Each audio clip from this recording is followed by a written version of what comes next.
मित्रों, जो मनुष्य इस संसार में जन्म लेता है उसका भाग्य पहले से लिखा होता है, और यदि भाग्य लिखा जाता है तो आखिर कब लिखा जाता है? माता के गर्भ में, जन्म के समय, या उससे भी पहले? और सबसे बड़ा रहस्य, आखिर हमारा भाग्य लिखता कौन है?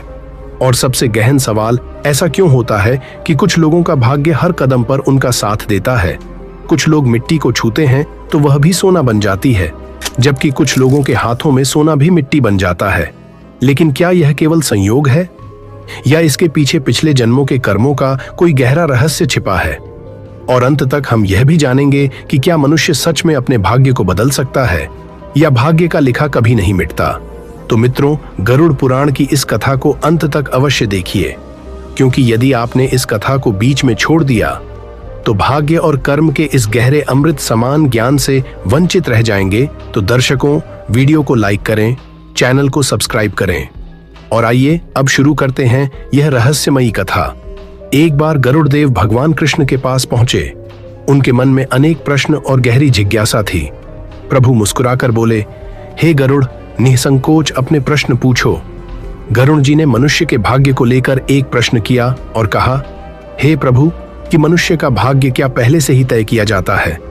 कुछ क्षण रुककर गरुड़ देव ने एक और गहरा प्रश्न पूछा, हे प्रभु, क्या मनुष्य की मृत्यु भी पहले से ही निश्चित होती है?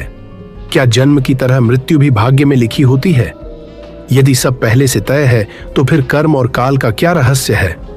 गरुड़ के प्रश्न सुनकर भगवान श्री कृष्ण मुस्कुराए और बोले, हे गरुड़, जन्म और मृत्यु एक शाश्वत सत्य है, जिन्हें न कोई बदल सकता है और न ही टाल सकता है। यही भाग्य का सबसे गहरा खेल है, लेकिन सामान्य मनुष्य इसे समझ नहीं पाता। अब मैं तुम्हें एक ऐसी दिव्य कथा सुनाता हूं जिससे तुम्हारे सभी संदेह दूर हो जाएंगे। यह सुनकर गरुड़ देव विनम्र भाव से कथा सुनने के लिए तैयार हो गए।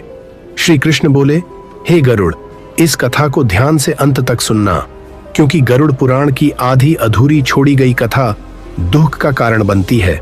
फिर गरुड़ जी बोले, हे प्रभु, मैं इस कथा को ध्यान से अंत तक सुनूंगा। एक समय पृथ्वी लोक पर भागीरथ नाम के एक महान राजा राज्य करते थे। वे अत्यंत धर्मात्मा, न्यायप्रिय और प्रजा का पालन करने वाले थे। अपनी प्रजा को वे अपने पुत्रों के समान प्रेम करते थे। हर रात वे भेष बदलकर नगर में निकलते ताकि अपने लोगों के सुख दुख को स्वयं देख सकें। एक रात अपनी उसी दिनचर्या के अनुसार वे नगर में भ्रमण कर रहे थे। धीरे धीरे रात बीत गई और अमृत बेला का समय आ गया। हल्की हल्की सुबह होने लगी थी। राजा नगर की परिक्रमा करते हुए उस मार्ग पर पहुंचे जहां से एक घना जंगल आरंभ होता था। तभी उनकी नजर एक युवक पर पड़ी। एक साधारण सा लकड़हारा जो कंधे पर कुल्हाड़ी लिए जंगल में प्रवेश कर रहा था। राजा चुपचाप उसे देखने लगे। वह युवक एक ऊंचे वृक्ष पर चढ़कर लकड़ी काटने लगा। तभी अचानक न जाने कहां से एक विशाल और भयानक रीछ दौड़ता हुआ वहां आ पहुंचा। यह दृश्य देखकर राजा तुरंत एक पेड़ के पीछे छिप गए। अचरज की बात यह थी कि वह भारी भरकम रीछ भी उसी वृक्ष पर चढ़ने लगा, इतनी तेजी से मानो कोई साधारण प्राणी हो। राजा यह देखकर हैरान रह गए। उधर जैसे ही लकड़हारे ने उस रीछ को अपनी ओर आते देखा, उसका शरीर डर से कांप उठा। भय इतना बढ़ गया कि उसके हाथ से टहनी छूट गई और वह सीधा जमीन पर गिर पड़ा। गिरते ही उसके प्राण निकल गए। राजा स्तब्ध रह गए। राजा के मन में तुरंत एक प्रश्न उठा, क्या यह केवल एक दुर्घटना थी, या फिर उस लकड़हारे की मृत्यु पहले से ही उसके भाग्य में लिखी जा चुकी थी? लेकिन इससे भी अधिक विचित्र घटना अब भी बाकी थी। जैसे ही वह रीछ नीचे उतरा, उसने पल भर में एक सुंदर युवती का रूप धारण कर लिया। वह शांत भाव से पास ही एक कुएं के किनारे जाकर बैठ गई, मानो किसी का इंतजार कर रही हो। यह सब देखकर राजा भागीरथ के होश उड़ गए। उन्हें अपनी आंखों पर विश्वास नहीं हो रहा था। एक प्राणी जो अभी कुछ क्षण पहले भयानक रीछ था, अब एक सुंदरी बनकर बैठा था। उनके मन में अनेक प्रश्न उठने लगे। यह कौन है? यह सब क्या हो रहा है? और मित्रों, इस समय शायद आपके मन में भी यही प्रश्न उठ रहा होगा कि आखिर ऐसा कैसे संभव हो सकता है। लेकिन कथा में आगे जो होने वाला था वह इससे भी अधिक रहस्यमयी और चौंका देने वाला था। इसलिए इस कथा को अंत तक अवश्य देखिए। राजा भगीरथ ने सोचा, क्या यह कोई माया है या भाग्य का कोई खेल? राजा ने सच्चाई जानने का निश्चय किया और दूर खड़े होकर उस स्त्री पर नजर रखने लगे। कुछ ही देर बाद संयोग से राजा के 2 सिपाही वहां से गुजरे।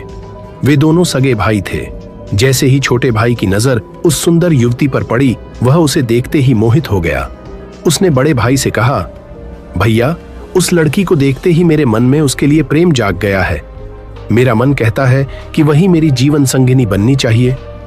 बड़े भाई ने जब उस युवती को देखा तो वह भी उसके सौंदर्य में बंध गया। वह बोला, मैं तुमसे बड़ा हूं, इसलिए पहले विवाह का अधिकार मेरा है, और सच कहूं तो उसे देखकर मेरे मन में भी प्रेम उत्पन्न हो गया है। विवाह तो मैं ही करूंगा। अब दोनों भाइयों के बीच विवाद शुरू हो गया। एक कहता, मैं पहले देख चुका हूं, दूसरा कहता, मैं बड़ा हूं। कुछ देर तक बहस चलती रही। फिर बड़े भाई ने कहा, क्यों ना हम उसी लड़की से पूछ लें, जिसे वह चुनेगी उसी से विवाह होगा। दोनों इस निर्णय पर सहमत हुए और उस युवती के पास पहुंचे। बड़े भाई ने विनम्रता से पूछा, हे सुंदरी, आप कौन हैं और इस सुनसान स्थान पर क्या कर रही हैं? युवती ने मधुर स्वर में उत्तर दिया, मेरा नाम रूपा है। मैं पास के गांव की रहने वाली हूं और अपने लिए एक योग्य वर की तलाश में यहां भटक रही हूं। इस संसार में अब मेरा कोई नहीं है। यह सुनकर दोनों भाइयों के मन में आशा जागी। छोटे भाई ने तुरंत कहा, हम दोनों अविवाहित हैं। यदि तुम चाहो तो हम में से किसी एक को अपना जीवन साथी चुन सकती हो। युवती हल्की मुस्कान के साथ बोली, मुझे तो तुम दोनों ही पसंद हो। अब तुम ही तय कर लो कि मैं किसके साथ विवाह करूं। अब दोनों भाई और भी उलझन में पड़ गए। तभी वह युवती बोली, ठीक है, इस निर्णय का तरीका मैं बताती हूं। युवती ने मुस्कुराकर कहा, मैं तुम दोनों में से किसी एक से विवाह अवश्य करूंगी, पर मेरी एक शर्त है।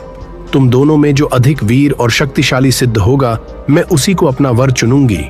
बस इतना सुनना था कि दोनों भाइयों के भीतर छिपा अहंकार जाग उठा। प्रेम अब प्रतियोगिता बन चुका था। वे एक दूसरे को स्वयं से कम साबित करने में लग गए।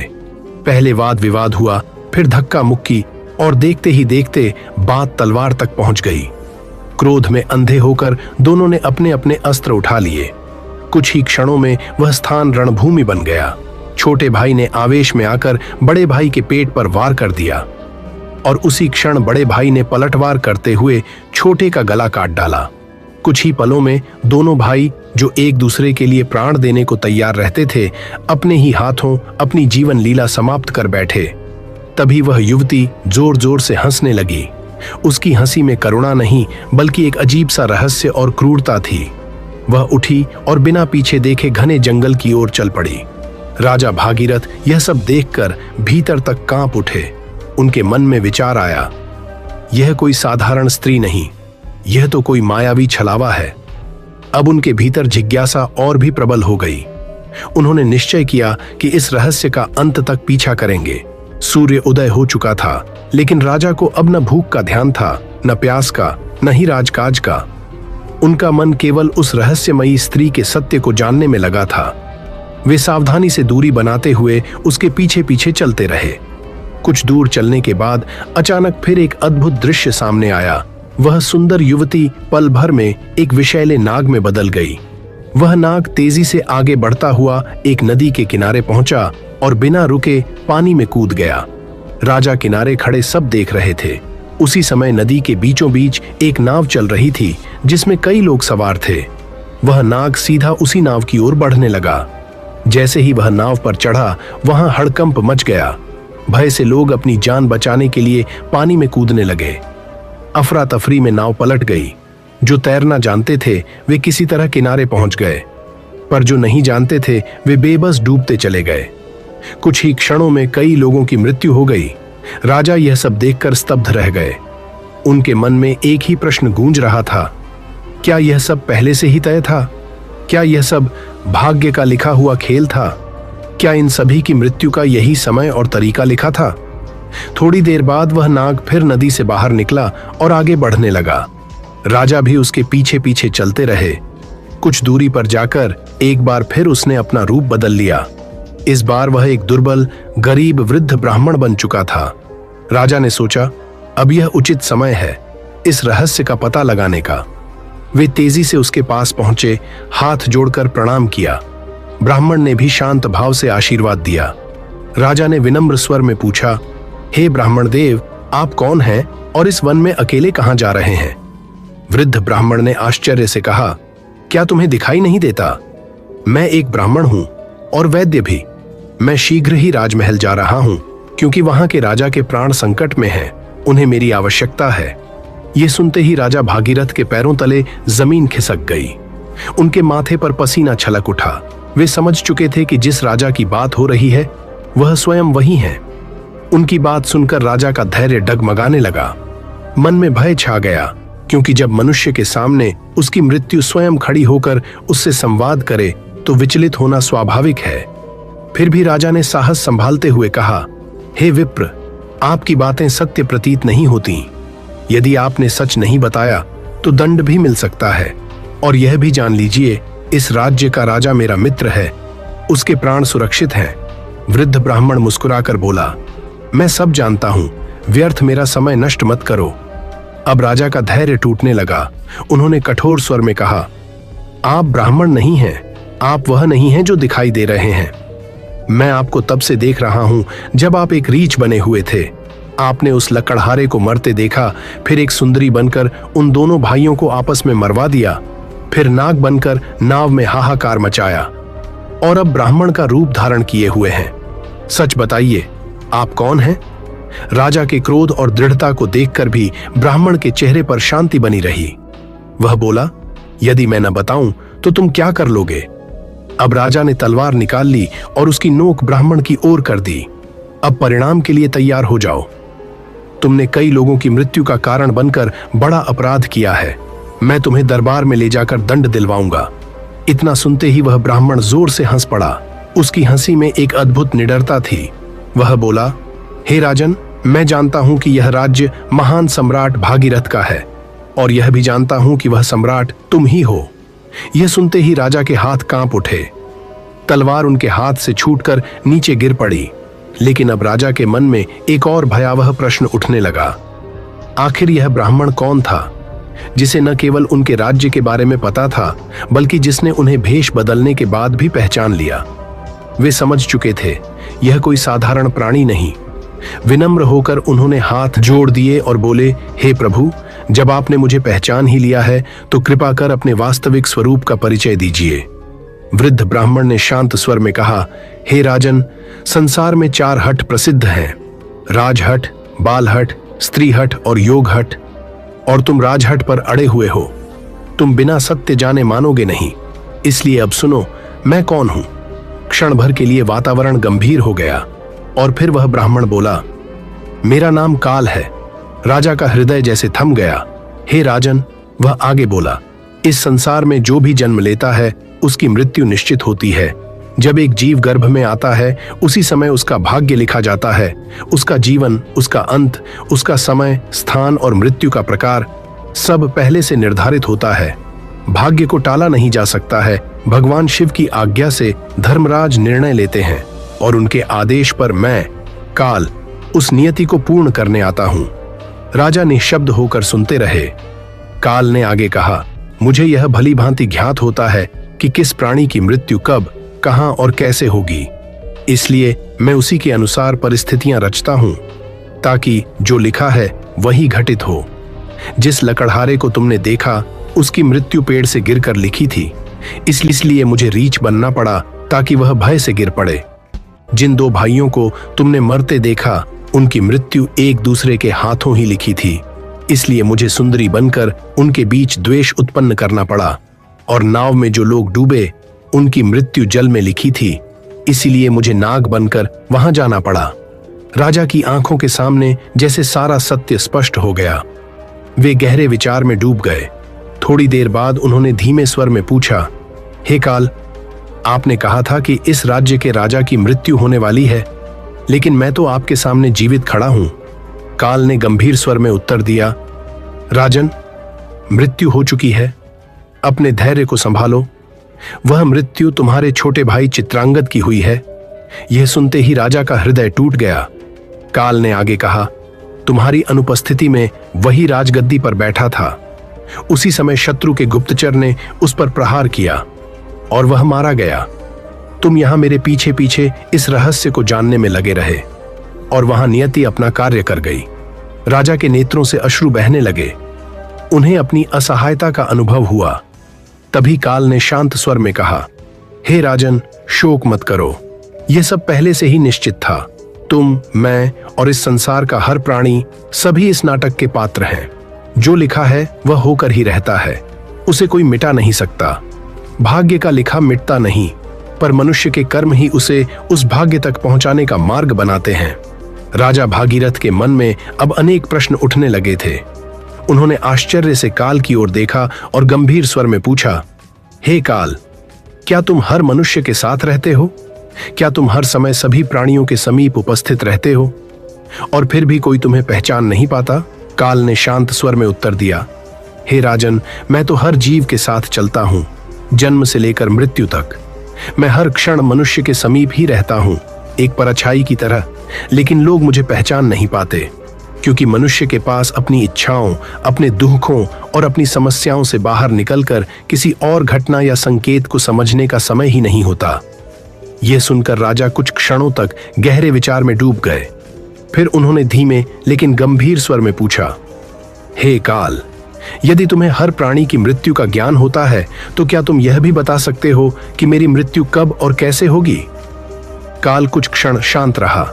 फिर वह बोला, सामान्य मनुष्य के लिए अपनी मृत्यु का रहस्य जानना उचित नहीं होता, क्योंकि अपनी मृत्यु का सत्य सुनकर सबसे बड़ा ज्ञानी भी भीतर से टूट जाता है। लेकिन हे राजन, तुम मुझे एक धैर्यवान और ज्ञानी पुरुष प्रतीत होते हो। जिस प्रकार तुमने अपने प्रियजनों की मृत्यु का समाचार सुनकर भी स्वयं को संभाले रखा, उसे देखकर लगता है कि तुम यह सत्य जानने के बाद भी अपना धैर्य नहीं खोओगे। इतना कहकर काल ने राजा की आंखों में देखा और गंभीर स्वर में बोला, तो सुनो राजन, आज से ठीक 6 महीने बाद इसी दिन तुम्हारे अपने ही राज्य में फांसी पर चढ़ने से तुम्हारी मृत्यु होगी। भगवान शिव कहते हैं, हे पार्वती, मनुष्य अपनी मृत्यु से कितना भी दूर भागने का प्रयास करे, पर नियति उसे उसी स्थान पर ले आती है जहां उसका अंत लिखा होता है। काल के चले जाने के बाद राजा भागीरथ कुछ समय तक स्तब्ध खड़े रहे। फिर स्वयं को संभालकर अपने राज्य लौट आए। उन्होंने अपने भाई का अंतिम संस्कार किया और पुनः राजकाज संभाल लिया। समय बीतता गया और धीरे धीरे वह घटना उनकी स्मृति से धुंधली पड़ने लगी। लेकिन जैसे जैसे समय आगे बढ़ा, एक दिन अचानक आधी रात को राजा घबराकर उठ बैठे। उनके मन में वही शब्द गूंजने लगे, 1 वर्ष बाद सूली पर मृत्यु। अब उनके भीतर भय ने घर कर लिया था। नींद उड़ गई, मन अशांत रहने लगा। अगले दिन राजा ने दरबार बुलाया और अपने मंत्रियों को सारी बात बताई। कुछ विचार विमर्श के बाद एक मंत्री ने उपाय सुझाया, महाराज, यदि हम पूरे राज्य से हर प्रकार की नुकीली वस्तुएं, सूली, भाले, चाकू सब हटवा दें, तो आपको सूली पर चढ़ाने का कोई साधन ही नहीं बचेगा। यह उपाय सबको उचित लगा। तुरंत आदेश हुआ और पूरे राज्य से हर नुकीली वस्तु हटवा दी गई। राजा को कुछ शांति मिली, पर भीतर का भय पूरी तरह समाप्त नहीं हुआ। समय बीतता गया और वह दिन भी आ गया जिसके अगले दिन राजा की मृत्यु लिखी थी। अब राजा अत्यंत व्याकुल हो उठे। उन्होंने सोचा, यदि मैं राजमहल में ही नहीं रहूंगा तो शायद मेरी मृत्यु टल जाए। यही विचार कर वे रात के अंधेरे में भिखारी का भेष बनाकर महल से निकल पड़े। कई दिनों की थकान और जागरण के कारण उनका शरीर चूर हो चुका था। भटकते भटकते वे एक साधारण से घर में जा घुसे। वह घर राजमहल के दर्जी का था। राजा एक कोने में जाकर सो गए। उसी रात कुछ चोर उस घर में घुसे और राजा रानी के कीमती वस्त्र चुराकर भाग गए। सुबह जब दर्जी ने चोरी देखी तो उसकी नजर उस सोए हुए भिखारी पर पड़ी। उसने बिना कुछ सोचे समझे उसे ही चोर समझ लिया, बांधकर दरबार में ले आया। इधर राजमहल में राजा की अनुपस्थिति में उनका पुत्र गद्दी पर बैठा था। उसने बिना जांच पड़ताल किए आदेश दे दिया, इस चोर को सूली पर चढ़ा दिया जाए। यह सुनते ही राजा की नींद खुली। चारों ओर देखा और समझ गए कि नियति अपना खेल खेल चुकी है। कई दिनों से भटकते भटकते राजा की हालत बहुत खराब हो चुकी थी, इसीलिए उन्हें किसी ने नहीं पहचाना। अपने ही सिपाहियों ने उन्हें बंदी बना लिया था और अपने ही पुत्र ने उन्हें मृत्यु का दंड सुना दिया था। तब राजा भागीरथ ने भारी मन से अपने साथ घटी पूरी घटना दरबार में सुनाई। कैसे उन्होंने एक रहस्यमयी रीछ को स्त्री बनते देखा, कैसे वह नाग और फिर ब्राह्मण का रूप धारण करता रहा, और कैसे काल ने स्वयं उन्हें उनकी मृत्यु का रहस्य बताया था। राजा की संपूर्ण कथा सुनते ही दरबार में उपस्थित सभी लोग स्तब्ध रह गए। अब सब समझ चुके थे कि जिस व्यक्ति को वे अब तक एक साधारण भिखारी और चोर समझ रहे थे, वह कोई और नहीं, स्वयं उनके महाराज भागीरथ हैं। पूरे राजमहल में भय और चिंता का वातावरण फैल गया। फिर मंत्रियों ने विचार विमर्श करना शुरू किया कि आखिर राजा को इस मृत्यु से कैसे बचाया जाए। बहुत देर तक सोचने के बाद एक मंत्री आगे बढ़ा और बोला, महाराज, यदि मृत्यु फांसी से लिखी गई है तो क्यों ना हम ऐसी फांसी दें जिससे आपका वचन भी असत्य न हो और आपके प्राण भी बच जाएं। हम मजबूत रस्सी के स्थान पर कच्चे सूत के धागे से फांसी का फंदा बनवा देते हैं। वह धागा आपके भार से तुरंत टूट जाएगा और आपको कोई हानि भी नहीं पहुंचेगी। मंत्री की यह बात सुनकर राजा भागीरथ को कुछ आशा बंधी। उन्हें लगा कि शायद इसी उपाय से वे नियति को बदल सकेंगे। तुरंत आदेश दिया गया और कच्चे सूत के धागों से एक फांसी का फंदा तैयार करवाया गया। समय बीतता गया और आखिर वह दिन भी आ पहुंचा जिसका भय राजा को महीनों से सताए जा रहा था। फिर वह क्षण आया। राजा भागीरथ को उस कच्चे सूत के फंदे के नीचे खड़ा किया गया। कुछ ही क्षणों बाद उन्हें फांसी दे दी गई। जैसे ही उनका शरीर नीचे गिरा, सूत का धागा टूट गया। एक पल के लिए सबके चेहरे पर मुस्कान आ गई, लेकिन अगले ही क्षण वह मुस्कान भय में बदल गई, क्योंकि टूटने से पहले वह पतला धागा अपना काम कर चुका था। धागे के तेज घर्षण से राजा के गले की नस कट चुकी थी। राजा भागीरथ भूमि पर गिर पड़े। उनके गले से रक्त बहने लगा। वैद्य दौड़ कर आए, सैनिक घबरा उठे, पूरा दरबार स्तब्ध रह गया। किसी को विश्वास नहीं हो रहा था कि एक कमजोर सूत का धागा भी किसी की मृत्यु का कारण बन सकता है। लेकिन नियति अपना कार्य कर चुकी थी। कुछ ही क्षणों में राजा भागीरथ का शरीर शांत हो गया। सभा में उपस्थित हर व्यक्ति स्तब्ध था। सभी के मन में केवल एक ही सत्य गूंज रहा था, जो लिखा जा चुका है वह होकर ही रहता है। मनुष्य चाहे कितने भी उपाय कर ले, कितनी भी सावधानियां बरत ले, लेकिन नियति जिस मार्ग से अपना कार्य पूरा करना चाहती है वह किसी न किसी रूप में पूरा होकर ही रहता है। मनुष्य के भाग्य की तो बात ही अलग है। भाग्य इतना बलवान होता है कि कई बार भगवान को भी उसका सामना करना पड़ता है। हमारे पौराणिक शास्त्रों और ग्रंथों में ऐसे अनेक प्रमाण मिलते हैं जहां महापुरुषों का भाग्य पहले से निर्धारित बताया गया है। जैसे रामायण में पहले से ही निश्चित था कि भगवान श्री राम को 14 वर्षों का वनवास मिलेगा, क्योंकि इसी वनवास के माध्यम से भगवान श्री राम के हाथों रावण का वध होना था। सोचिए, यदि माता कैकेयी मंथरा के बहकावे में न आती और श्री राम को माता सीता के साथ वनवास न जाना पड़ता तो रावण का वध कैसे संभव होता। यह सब घटनाएं पहले से ही एक दूसरे से जुड़ी हुई थीं, जिनके माध्यम से यह दिव्य कार्य पूरा हुआ। इसी तरह हर प्राणी का भाग्य पहले से लिखा जा चुका है। हम सब इस जीवन रूपी नाटक के छोटे छोटे पात्र हैं, जिनका इस संसार में जन्म किसी न किसी उद्देश्य से हुआ है। मित्रों, इस संसार में जो भी मनुष्य जन्म लेता है उसका भाग्य पहले से ही लिख दिया जाता है। उसका जन्म कहाँ होगा, किस परिस्थिति में होगा और जीवन में उसे कौन कौन से सुख दुख और परेशानियां मिलेंगी, यह सब विधि का विधान होता है। और कहते हैं इसे स्वयं काल चक्र भी नहीं बदल सकता। मित्रों, अब कथा को ध्यानपूर्वक सुनिए, क्योंकि अब हम उन गहरे प्रश्नों के उत्तर जानने वाले हैं जिन्होंने सदियों से बड़े बड़े अर्षियों, राजाओं और ज्ञानी पुरुषों तक को सोचने पर मजबूर कर दिया था। और शायद आपके मन में भी वही प्रश्न उठ रहे होंगे। मित्रों, अब तक हमने जिन कथाओं को सुना, यदि उस लकड़हारे की मृत्यु पहले से लिखी हुई थी, यदि उन दोनों भाइयों का अंत नियति ने पहले ही तय कर दिया था, यदि नाव में बैठे लोगों का डूबना निश्चित था और स्वयं राजा भागीरथ भी लाख प्रयास करने के बाद अपनी मृत्यु को टाल नहीं पाए, तो फिर क्या इस संसार में सब कुछ केवल भाग्य ही है? क्या मनुष्य का कोई अस्तित्व नहीं? क्या उसके कर्मों का कोई मूल्य नहीं? यदि मृत्यु पहले से निश्चित है तो फिर मनुष्य संघर्ष क्यों करे, अच्छे कर्म क्यों करे, पूजा भक्ति क्यों करे? क्या मनुष्य केवल भाग्य के इशारों पर चलने वाली कठपुतली है, या इसके पीछे कोई और गहरा रहस्य छिपा है जिसे सामान्य मनुष्य समझ नहीं पाता? यही वह जगह है जहां अधिकांश मनुष्य भ्रमित हो जाते हैं। वे सोचते हैं जब सब पहले से लिखा है तो कर्म क्यों करें, लेकिन यही सबसे बड़ा भ्रम है। इसी सत्य को समझाने के लिए एक और प्रसंग सुनो। एक बार एक विशाल राज्य में एक विद्वान महात्मा आए। उनके ज्ञान की चर्चा दूर दूर तक फैल गई। कहा जाता था कि वे मनुष्य के जीवन और मृत्यु के गूढ़ रहस्यों को जानते थे। जब यह बात उस राज्य के राजा तक पहुंची तो उन्होंने तुरंत उन्हें अपने दरबार में बुलवाया। दरबार सजा, मंत्री उपस्थित हुए और वह वृद्ध महात्मा शांत भाव से सिंहासन के सामने आकर बैठ गए। राजा ने विनम्र होकर पूछा, गुरुदेव, क्या वास्तव में मनुष्य की मृत्यु पहले से निश्चित होती है? महात्मा मुस्कुराए और बोले, हां राजन, इस पृथ्वी पर जन्म लेने वाले प्रत्येक प्राणी की मृत्यु निश्चित होती है। उसका समय भी निश्चित होता है। यह एक शाश्वत सत्य है जिससे कोई भी बच नहीं सकता। राजा कुछ क्षण सोचते रहे, फिर बोले, यदि मृत्यु का समय पहले से निश्चित है तो भय किस बात का? जब तक समय नहीं आएगा मैं मर नहीं सकता, और जब समय आ जाएगा तब कोई मुझे बचा भी नहीं सकता। फिर शरीर का ध्यान रखने और रोगों से बचने का क्या अर्थ? यह सुनकर पूरे दरबार में सन्नाटा छा गया। महात्मा बोले, राजन, मृत्यु निश्चित हो सकती है, लेकिन वहां तक पहुंचने वाला मार्ग मनुष्य के कर्म तय करते हैं।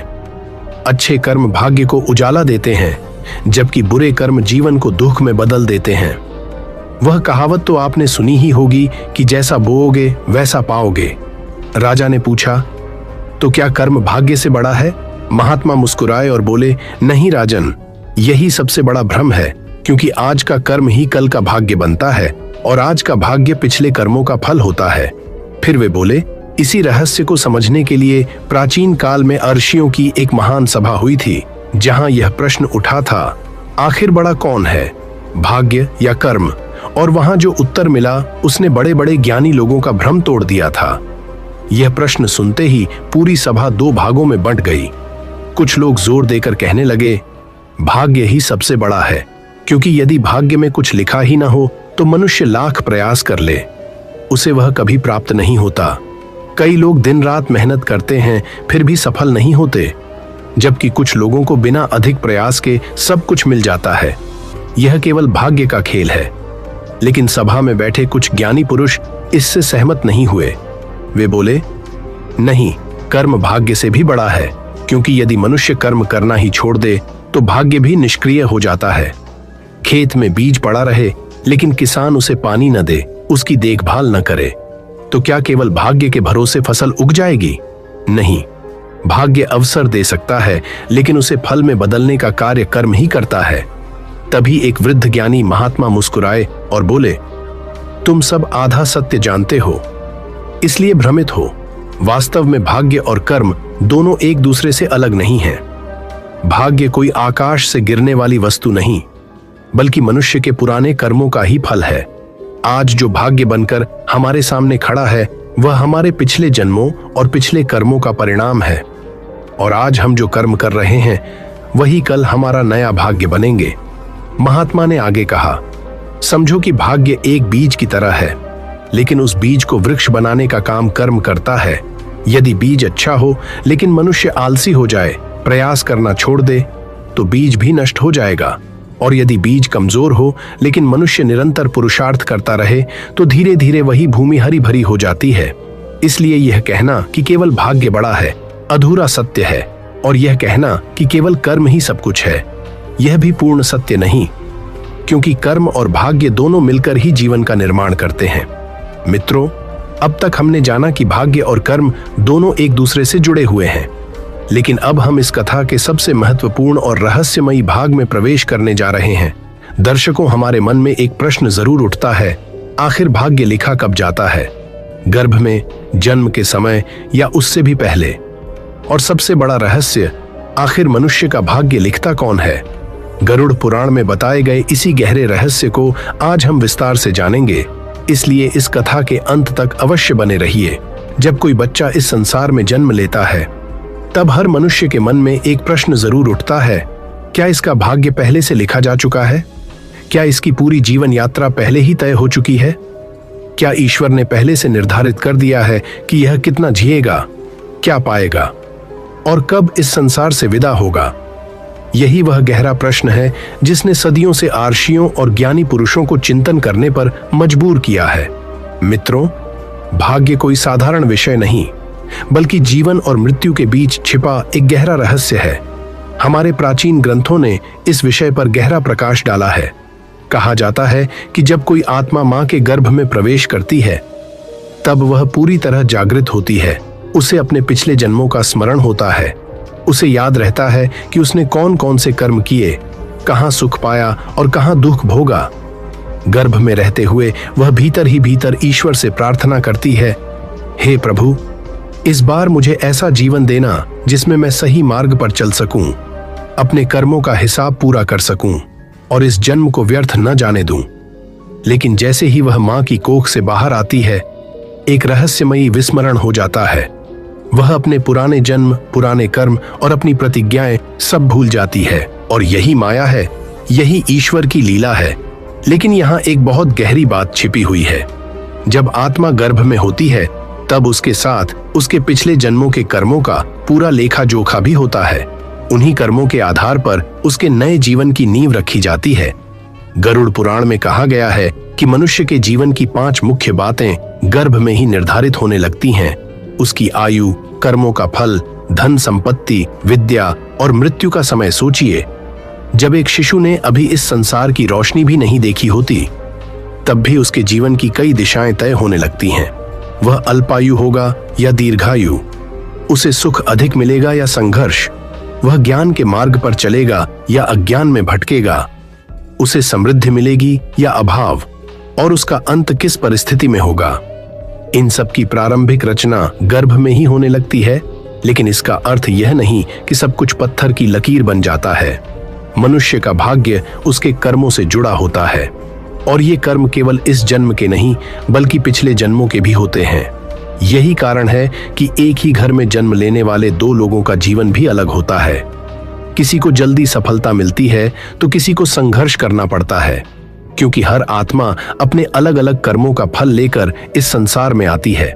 शास्त्रों के अनुसार मृत्यु के बाद आत्मा के कर्मों का लेखा जोखा देखा जाता है और उन्हीं के आधार पर अगले जन्म का भाग्य निर्धारित होता है। अर्थात आज के कर्म ही कल के भाग्य का निर्माण करते हैं। और मित्रों, इस गहरे रहस्य को हम वीडियो में आगे और विस्तार से जानेंगे। इसी सत्य को समझाने के लिए एक सुंदर कथा सुनाई जाती है। एक बार नारद मुनि भ्रमण करते हुए ब्रह्मलोक पहुंचे। वहां उन्होंने देखा कि ब्रह्मा जी अत्यंत ध्यान से कुछ लिख रहे हैं। नारद जी ने उत्सुकता से पूछा, प्रभु, आप क्या लिख रहे हैं? ब्रह्मा जी मुस्कुराए और बोले, नारद, मैं एक आत्मा का भाग्य लिख रहा हूं जो कल पृथ्वी पर जन्म लेने वाली है। नारद जी आश्चर्यचकित रह गए। उन्होंने पूछा, तो क्या संसार के सभी लोगों का भाग्य आप ही लिखते हैं? ब्रह्मा जी हल्का सा मुस्कुराए और बोले, मैं केवल उसे शब्द देता हूं, लेकिन उसकी स्याही उस आत्मा के अपने कर्मों से बनती है। मैं केवल माध्यम हूं। मित्रों, अब तक हमने जाना कि भाग्य और कर्म एक दूसरे से जुड़े हुए हैं और मनुष्य के आज के कर्म ही उसके आने वाले भाग्य का निर्माण करते हैं। आखिर क्यों कुछ लोगों का भाग्य उनका साथ देता है जबकि कुछ लोगों का नहीं? सुनिए एक अद्भुत कथा जो आपके मन के सारे सवालों के जवाब दे देगी। यह कथा है 2 भाइयों की, जिनका नाम था राजन और मोहन। दोनों भाई एक ही मां की कोख से पैदा हुए, एक ही घर में पले बढ़े, एक ही स्कूल में पढ़े, एक ही तरह की परवरिश मिली। लेकिन जब वो बड़े हुए तो उनकी किस्मत में जमीन आसमान का फर्क हो गया। बड़े भाई राजन ने जो भी काम शुरू किया वो सफल होता गया। छोटा सा दुकान खोली तो ग्राहकों की भीड़ लग गई। थोड़े पैसे लगाकर व्यापार किया तो मुनाफा ही मुनाफा हुआ। जहां हाथ लगाया वहीं सोना बन गया। लोग कहने लगे कि राजन के हाथों में जादू है, उसकी किस्मत बहुत तेज है। राजन का भाग्य मानो हर कदम पर उसका साथ दे रहा था। जब भी कोई परेशानी आती, अचानक कोई न कोई रास्ता निकल आता। व्यापार में उसे लगातार सफलता मिलती गई और लोग कहने लगे कि उसका भाग्य बहुत प्रबल है। लेकिन दूसरी तरफ मोहन की किस्मत बिल्कुल उल्टी थी। वह भी मेहनती और ईमानदार था, बल्कि कई बार राजन से ज्यादा मेहनत करता था। फिर भी उसके हर काम में नुकसान होता। दुकान खोली तो ग्राहक नहीं आए, व्यापार किया तो घाटा हो गया। लोग कहने लगे कि उसका भाग्य उसका साथ नहीं देता। मोहन अक्सर सोचता, मैं भी मेहनत करता हूँ, फिर मेरा भाग्य मेरा साथ क्यों नहीं देता। एक दिन दोनों भाइयों ने सोचा कि चलो किसी महात्मा के पास चलते हैं, उनसे पूछते हैं कि आखिर यह फर्क क्यों है। और वो दोनों चल पड़े एक सिद्ध संत के आश्रम की तरफ जो जंगल में रहते थे। कहते हैं वो महात्मा बहुत ज्ञानी थे, त्रिकालदर्शी थे, पिछले जन्मों को देख सकते थे, भविष्य जान सकते थे। जब दोनों भाई उनके पास पहुंचे तो महात्मा उन्हें देखते ही मुस्कुरा दिए, जैसे वो पहले से ही जानते हों कि ये दोनों आने वाले हैं। राजन और मोहन ने प्रणाम किया और अपनी समस्या बताई। मोहन ने कहा, महाराज मैं बहुत परेशान हूं, मेरा भाई और मैं एक ही तरह से जीते हैं, फिर भी उसकी किस्मत साथ देती है और मेरी नहीं। क्या मैंने कोई पाप किया है? क्या मेरे पिछले जन्म में कोई बुरा कर्म था? महात्मा मुस्कुराए और बोले, बैठो बेटा, मैं तुम्हें तुम्हारे पिछले जन्म के बारे में बताता हूं। उसे जानने के बाद तुम्हारे सारे सवालों के जवाब तुम्हें स्वयं मिल जाएंगे। यह सुनकर दोनों भाई ध्यान से महात्मा की बातें सुनने लगे। बहुत समय पहले की बात है। एक गांव में तुम्हारा जन्म एक व्यापारी के रूप में हुआ था। एक का नाम था देवदास और दूसरे का नाम था कालिदास। दोनों का एक साथ व्यापार का काफिला चला करता था। एक दिन वो दोनों अपना माल लेकर दूसरे शहर जा रहे थे। रास्ते में चलते चलते अचानक सांझ होने लगी। आसमान में काले बादल छा गए और जंगल का रास्ता पहले से भी ज्यादा भयावह दिखाई देने लगा। तभी दूर एक सूखे पेड़ के नीचे उन्हें एक विचित्र साधु दिखाई दिया। उसकी आंखें बंद थीं, शरीर धूल से ढका हुआ था और ऐसा लग रहा था मानो वह कई दिनों से भूखा प्यासा हो। कालिदास ने उस साधु को देखते ही अपने बैलों की रफ्तार बढ़ा दी। उसने धीमे स्वर में कहा, देवदास, इन साधुओं के चक्कर में मत पड़ो, रात होने वाली है।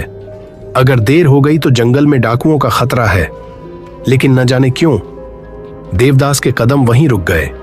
उसके मन में अचानक एक अजीब सी बेचैनी उठी।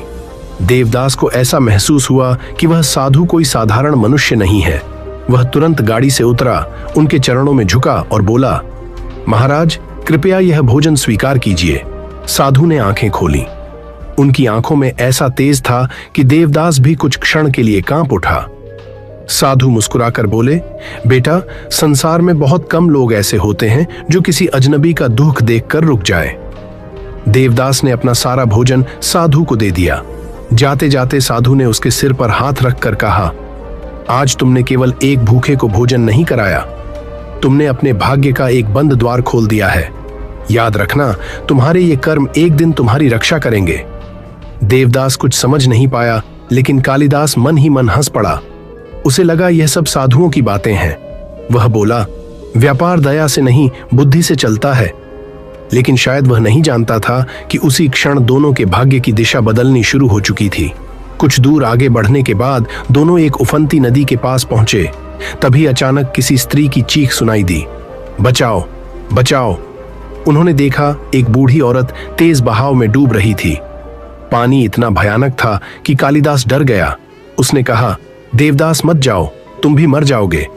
लेकिन देवदास ने एक पल भी नहीं सोचा और सीधे नदी में कूद पड़ा। कुछ क्षणों तक वह लहरों में दिखाई ही नहीं दिया। फिर अचानक वह उस बूढ़ी औरत को बचाकर बाहर ले आया। बूढ़ी औरत की आंखों से आंसू बहने लगे। उसने कांपते हाथों से देवदास के सिर पर हाथ रखा और बोली, बेटा, आज तुमने केवल मेरी जान नहीं बचाई, समय आने पर यही पुण्य तुम्हें उस मृत्यु से बचाएगा जहां कोई सहारा काम नहीं आएगा। देवदास ये सुनकर हैरान रह गया। उसे समझ नहीं आया कि वह औरत ऐसा क्यों कह रही है। दर्शकों, ये घटनाएं एक के बाद एक इस प्रकार घट रही थीं, मानो स्वयं भगवान उनकी परीक्षा ले रहे हों। यहीं से धीरे धीरे दोनों के भाग्य का अंतर बढ़ने लगा। एक के पुण्य उसके लिए अदृश्य रक्षा कवच बनते जा रहे थे, जबकि दूसरा हर मौके पर केवल अपना स्वार्थ चुन रहा था। फिर कुछ ऐसा हुआ जिसने दोनों की जिंदगी हमेशा के लिए बदल दी। एक रात दोनों के काफिले घने जंगल से गुजर रहे थे। चारों तरफ सन्नाटा था। तभी अचानक डाकुओं ने दोनों काफिलों को घेर लिया। तलवारें चमक रही थीं और कालिदास डर से कांप उठा। डाकू सबसे पहले देवदास का सामान लूटने ही वाले थे कि तभी दूर से घोड़ों की आवाज सुनाई दी। कुछ ही क्षणों में राजा के सैनिक वहां पहुंच गए। डाकू घबराकर भाग निकले और देवदास का सारा माल बच गया। लेकिन असली रहस्य अभी बाकी था। डाकुओं का दूसरा दल पहले ही कालिदास के काफिले को लूट चुका था। सैनिक जब तक वहां पहुंचे तब तक उसका सब कुछ बर्बाद हो चुका था।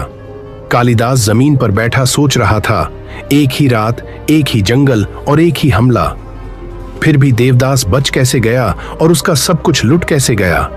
तो दर्शकों, यही भाग्य का सबसे गहरा रहस्य है। देवदास के पुण्य कर्म उसके लिए एक अदृश्य रक्षा कवच बन चुके थे। उसके अच्छे कर्म संकट आने से पहले ही उसकी रक्षा का मार्ग तैयार कर रहे थे, जबकि कालिदास हर बार स्वार्थ चुनता गया और धीरे धीरे उसके कर्म ही उसके दुर्भाग्य का कारण बनते गए। क्योंकि कई बार मनुष्य को दिखाई देता है कि उसे अचानक सहायता मिल गई, लेकिन वह यह नहीं देख पाता कि उस सहायता की नींव उसके पुराने कर्मों ने बहुत पहले ही रख दी थी। महात्मा ने कहा, अब तुम्हें समझ आया? राजन, तुम पिछले जन्म में देवदास थे और मोहन तुम कालिदास थे। तुमने पिछले जन्म में जो पुण्य कर्म किए थे उनका फल तुम इस जन्म में भोग रहे हो, और मोहन, तुमने पिछले जन्म में जो अवसर गंवाए, जो मदद नहीं की, उसका फल भी तुम इस जन्म में भोग रहे हो। लेकिन यहाँ सबसे महत्वपूर्ण बात यह है कि यह स्थिति स्थायी नहीं है। तुम अपने वर्तमान कर्मों से इसे बदल सकते हो। राजन, तुम्हारा भाग्य साथ दे रहा है क्योंकि तुम्हारे पुण्य कर्मों का खाता भरा हुआ है।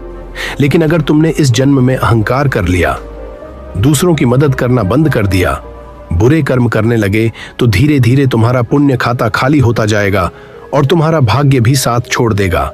और मोहन, तुम्हारा भाग्य साथ नहीं दे रहा क्योंकि तुम्हारे पुण्य कर्मों का खाता कम है।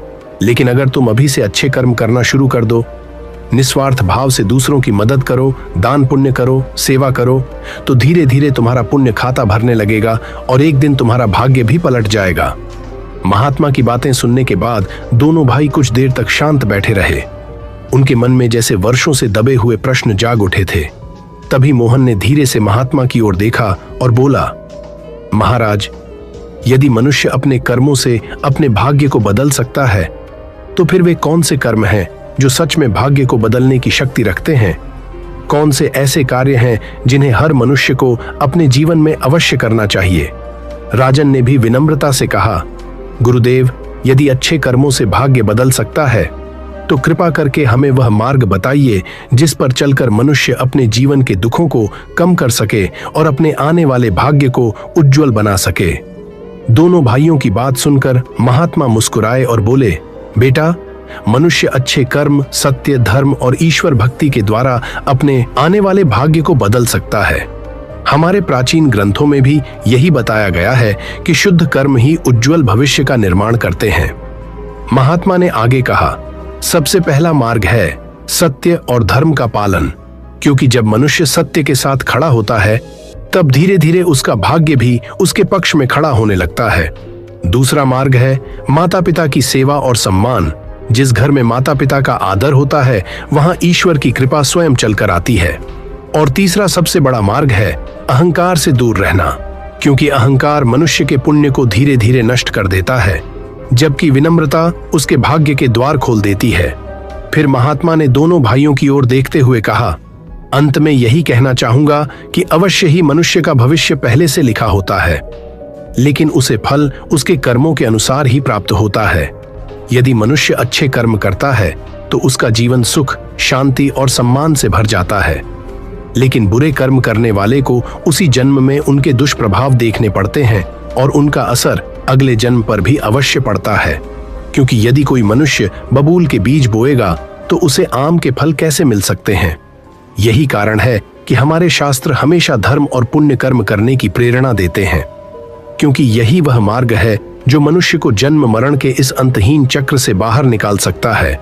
अन्यथा बुरे कर्म करने वाले को भगवान के चरणों में भी स्थान नहीं मिलता। इसी सत्य को गोस्वामी तुलसीदास ने भी अपनी चौपाई में स्पष्ट किया है, कर्म प्रधान विश्व करि राखा। अर्थात मनुष्य जैसा कर्म करता है उसे वैसा ही फल प्राप्त होता है। और हाँ, जीवन में किस मार्ग पर फूल मिलेंगे और कहाँ कांटे बिछे होंगे, यह मनुष्य स्वयं अपने कर्मों से तय करता है। तो मित्रों, यदि इस कथा ने आपके मन को स्पर्श किया हो तो हमें अपना समर्थन अवश्य दीजिए, और यदि कमेंट में जरूर बताइए कि आपको यह कथा कैसी लगी। आपका प्रेम, आपका समर्थन और आपके शब्द ही हमें ऐसी रहस्यमयी और ज्ञानवर्धक कथाएं आप तक पहुंचाने की प्रेरणा देते हैं। तो पार्ट 1 देखने से पहले इस वीडियो को लाइक करें, चैनल को सब्सक्राइब करें।